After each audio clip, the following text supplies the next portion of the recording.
È Stefano Ghezze, ex presidente del Consiglio provinciale, oggi coordinatore provinciale del PDL, il primo candidato ufficiale nella corsa alle elezioni amministrative di Cortina.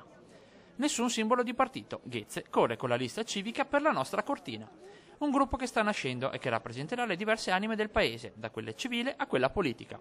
Un'apertura al mondo ladino arriva invece già da quel verde azzurro presente nel simbolo. Tra le priorità per Cortina, sicuramente il rilancio turistico e l'attenzione ai giovani, lavoro, famiglia, ma soprattutto casa.